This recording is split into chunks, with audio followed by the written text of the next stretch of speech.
Les résultats sont en effet spectaculaires. Alors que les médicaments ACT sont jugés efficaces à 80%, la tisane affiche un score de 99% et sans effet secondaire, contrairement aux médicaments. Le résultat était surprenant, positivement, et c'est là que les ennuis commencent avec la médecine conventionnelle. Quel genre d'ennui? Le premier ennui, c'est l'interdiction. À la fin de l'étude, nous devions organiser une conférence. Lorsque nous avons remis le résultat au médecin-chef des zones, tout de suite, il s'est interposé.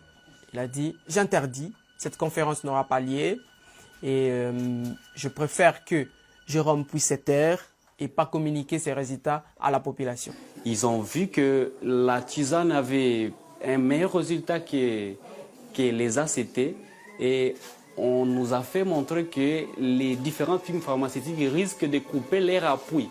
Et on a trouvé qu'il y avait orgueil, on m'a démis de mes fonctions.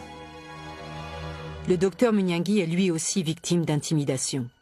L'ordinateur qui a servi à l'étude est dérobé. Quelques jours plus tard, le médecin tombe malade.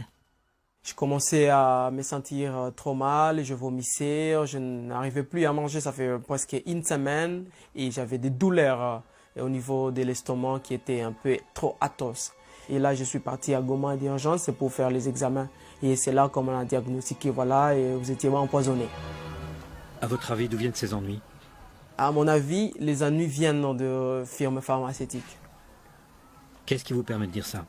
Après les publications des résultats, on a dit aux patients que voilà, la tisane était efficace et eux-mêmes l'ont observé. Et là, les patients n'achètent plus les ACT en fait. Nous devenons de plus en plus gênants. J'étais interpellé par un grand dépôt pharmaceutique à Kindu qui m'a dit mais nous avons les ACT, on n'arrive plus à les vendre vraiment à cause de votre étude. Et là, monsieur, vous êtes en train de piétiner sur nos business. Imaginez-vous juste maman d'un enfant qui a le palu, qui peut en mourir. Vous allez à la pharmacie, vous vous saignez, vous ne mangez pas pendant 2 jours pour pouvoir lui acheter des médicaments. Et vous vous retrouvez avec une chance sur 2 d'avoir un médicament faux.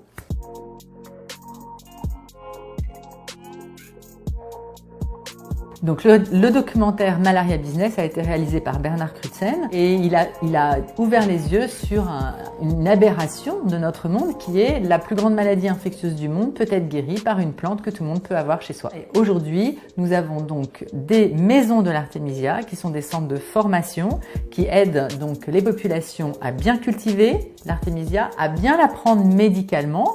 C'est pas si facile d'imaginer comment on la prend et nous essayons de le développer dans le maximum de pays impaludés. Donc l'artémisia, ou plutôt les artémisias, car il y en a une chinoise, Annua, et une africaine, Afra. Elles soignent le paludisme depuis des siècles. On le sait très bien. C'est répertorié dans plein de grands livres, etc. Elles sont extrêmement efficaces toutes les deux. Elles soignent même plus rapidement que les médicaments actuels. Quand on a les bonnes graines, c'est tout à fait simple en fait de la cultiver. 80% du budget de l'OMS aujourd'hui est perçu grâce à des firmes pharmaceutiques ou à des grands consortiums. L'OMS n'est pas indépendante et elle est jugée partie.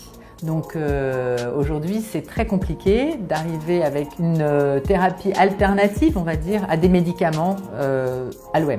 Elles n'ont aucun effet secondaire et elles n'ont aucune toxicité. Donc c'est vraiment une panacée, on va dire, pour la malaria. Elles sont très simples d'utilisation et extrêmement accessibles pour les populations.